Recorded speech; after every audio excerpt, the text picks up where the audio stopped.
She thought her little tantrum would make her the queen of the plaza, but one slap changed everything.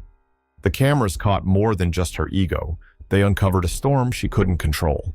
What came next didn't just ruin her day, it flipped her entire life upside down. But let's rewind to where it all began. Washington, D.C. buzzed with its usual chaos. Traffic jams honking their way through intersections, street performers juggling for spare change, and tourists snapping pictures like their lives depended on it.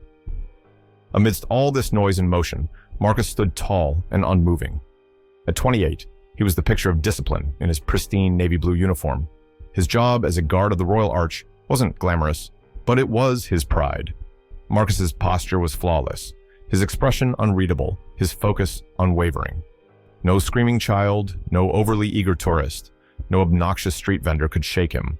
He'd heard every comment in the book. Is he even real? Do you ever blink, dude? Bet I can make him laugh. Marcus ignored them all. His job wasn't to entertain. It was to stand, to guard, and to endure. But even Marcus had his limits. Across the plaza, she appeared. Karen. She moved with the kind of confidence that didn't just command attention, it demanded it. In her mid-40s, with a haircut sharper than her words, she strutted across the square like it was her personal runway. One hand clutched her phone as she loudly criticized the horrible service at a cafe nearby. The other hand held a designer bag, out of which poked the tiny, scowling face of her lapdog. Karen's voice pierced through the air like an emergency siren, her every word dripping with entitlement. As she approached, her sharp eyes locked onto Marcus. Her stride slowed, her lips curling into a smug half-smile. For a moment, she just stood there, studying him like he was a riddle she intended to solve. And then, as if coming to some grand conclusion, she tilted her head and spoke. "Excuse me," she said, her tone sweet like artificial sugar. "I just assumed they'd hire someone more fitting for this job." Marcus didn't flinch, didn't blink. His gaze remained fixed ahead, his jaw locked in silence. Karen, however, was not the type to accept being ignored. She stepped closer, tilting her phone at him like it was a weapon. "Oh, come on, Mr. Statue, say something. Smile for the camera. Or do you think that uniform makes you better than the rest of us?" A few tourists around them exchanged uneasy glances. Some pulled out their own phones, sensing a scene about to unfold. Marcus, true to his training, remained motionless. But Karen wasn't just rude. She was relentless. She moved closer, invading the sacred bubble of his personal space, her floral perfume so overpowering it could have been a weapon in itself. "Seriously? Do you think being silent makes you look cool, or are you just pretending not to hear me?" Her voice rose with each word, loud enough to echo off the plaza's stone walls. Then, as if to add insult to injury, Karen raised her hand and slapped Marcus's shoulder. It wasn't a playful tap or an accident. It was deliberate, loud enough to make the crowd gasp. "Hey, I'm talking to you," she snapped, her voice cutting through the stunned silence like a knife. Marcus didn't move for a moment. Then, with the slow precision of someone who knew the power of silence, he turned his head. His eyes locked onto Karen's with a calm intensity that made the crowd hold its breath. He didn't say a word, but the look in his eyes said plenty. Karen hesitated for a split second, clearly caught off guard, but her bravado was unshakable. She crossed her arms, her lips curving into a smug smile. "What's the matter?" she asked, her voice dripping with mockery. "Cat got your tongue?" The tourists surrounding them whispered in hushed tones, their phones now recording. The air around Marcus seemed to shift, growing heavier with the weight of the moment. Whatever was coming next, Karen had no idea what she had just started. Karen wasn't done. In fact, she was just getting started. She turned to the growing crowd, her voice louder and more theatrical now, as if she were performing for an invisible stage. "See this? This is what I'm talking about. They'll hire anyone these days. Where's the pride? Where's the professionalism? Standards clearly went out the window." She gestured toward Marcus with an exaggerated wave, her tone dripping with mockery. The crowd murmured, exchanging glances. Some looked uncomfortable, while others discreetly raised their phones, recording every second. Karen either didn't notice or didn't care. To her, this was her moment to shine, and she wasn't about to let it go to waste. From the back of the group, a young man stepped forward, his cap turned backward and a camera hanging around his neck. "Ma'am, maybe you should back off. You're causing a scene," he said firmly, his tone respectful but unwavering. Karen spun around, her eyes narrowing as she locked onto him like a hawk spotting prey. "Excuse me, do you know who I am?" she snapped, her voice filled with indignation. "I'm a taxpayer. I have rights. And this man," she pointed sharply at Marcus, "is supposed to be doing his job, not standing there like some glorified mannequin."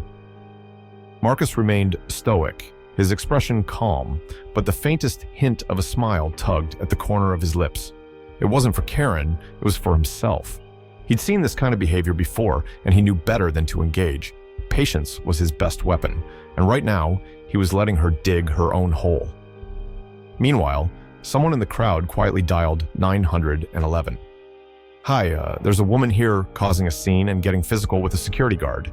Can you send someone over?" The voice whispered into the phone. Karen, oblivious to the quiet actions around her, continued her tirade. Her voice grew sharper, her gestures more animated. "I have the right to speak up when someone doesn't do their job. That's what's wrong with the world these days. No accountability," she proclaimed, glancing around for validation from the crowd. But then, the dynamic shifted. Two police officers appeared, walking through the crowd toward her. Karen's bravado melted away the moment she saw them. Her posture relaxed, her voice softened, and an almost exaggerated air of innocence replaced her earlier aggression. "Oh, officers, I'm so glad you're here," she said, waving them over like they were her personal assistants. "This man," she pointed at Marcus again, "has been completely unprofessional. I tried to ask for his help, and he refused to even acknowledge me." The officers glanced at Marcus, who stood as composed as ever, before turning back to Karen. "Ma'am, are you saying this man harmed you in any way?" one of them asked, his tone calm but probing. Karen hesitated, her confidence flickering. She glanced nervously at the crowd, where phones were still recording her every move. "Well, no, not harmed," she said quickly. "But he was rude, completely dismissive. It's unacceptable." Before the officers could respond, a woman stepped forward from the crowd, holding up her phone. "You might want to see this," she said, offering it to them. The screen showed a clear recording of Karen slapping Marcus's shoulder and yelling at him. The officers watched in silence, their faces unreadable. Karen's face paled as the realization hit her. "Oh, that's a misunderstanding," she stammered, her voice shaky. "I didn't mean any harm. I was just trying to, get his attention." The officer handed the phone back to the woman and turned to Karen, his expression now firm. "Ma'am, we're going to need to ask you a few more questions." The crowd's whispers grew louder, their disapproval more apparent. Karen clutched her designer bag tightly, her earlier confidence crumbling under the weight of the moment. For the first time, it seemed she realized she wasn't in control of the situation anymore. The police listened carefully as Karen launched into her version of the story, her voice dripping with false sincerity. She gestured dramatically toward Marcus, every movement rehearsed, as if she were auditioning for a courtroom drama. "He refused to acknowledge me," she exclaimed, her voice quivering with indignation. "I was just trying to get his attention, and he completely ignored me. Honestly, I felt threatened by his behavior." The officers nodded, their faces neutral as they let her talk. One of them, a tall man with sharp eyes, finally turned toward Marcus. His voice was calm but professional. "Sir, I understand you're required to stay at your post, but if you'd like, we can address this situation now." Marcus, still standing perfectly straight, gave a single slow nod. His eyes shifted briefly toward Karen, but his expression didn't betray a hint of emotion. He didn't need to speak. His calm presence was louder than any words. At that moment, a tourist from the crowd stepped forward, holding up their phone. "Excuse me, officers," the person said, their voice steady but firm. "I think you should see this. It's all on video." The officer took the phone and pressed play. The footage left no room for interpretation. Karen's mocking tone, her aggressive gestures, and, most damning of all, the slap on Marcus's shoulder. It was all there. The crowd's collective gasp echoed softly as the video played. Karen's confident posture wavered, her face turning an unmistakable shade of pale. This is a misunderstanding," she stammered, her voice cracking as the officers turned back to her. I wasn't attacking him. I was just trying to get his attention. He's not even a real person. He's just doing a job." One of the officers raised an eyebrow, his tone dry and unimpressed. "Ma'am, assaulting a public servant is a serious offense." Karen's eyes widened, and she started speaking faster, her words tumbling over each other.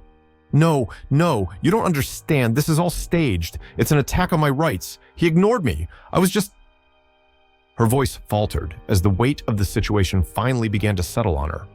The crowd's murmurs grew louder, a mix of disbelief and quiet satisfaction.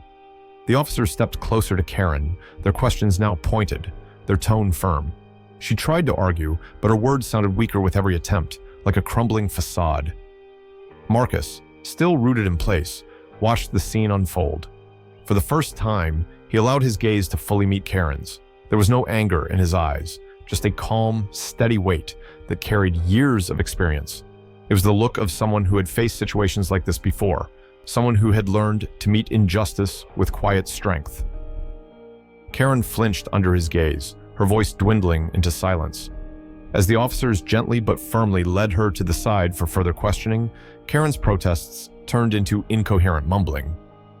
"This isn't fair. This isn't over," she muttered, clutching her designer bag like it was her last line of defense. The fallout came swiftly. Within hours, the videos of the incident began circulating online, spreading across social media like wildfire. Karen's name trended for all the wrong reasons. Clips of her outburst, her slap, and her meltdown were dissected, shared, and turned into memes. Her workplace announced an internal investigation, and her spotless reputation quickly crumbled under the weight of public scrutiny. Neighbors whispered behind her back, and even her yapping little dog became the subject of online jokes. Karen, once so sure of her control over every situation, found herself isolated, the star of her own cautionary tale. And Marcus? He stayed exactly where he belonged, at his post, upright and composed. He didn't need an apology or vindication. For him, the outcome was enough. Justice, though delayed, had prevailed. As the sun dipped lower over Washington, D.C., Marcus stood tall, his presence steady and unshaken.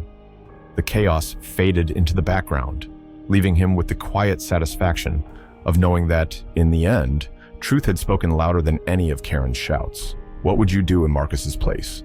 Share your thoughts in the comments, like the story, and let us know if you've seen or experienced something similar.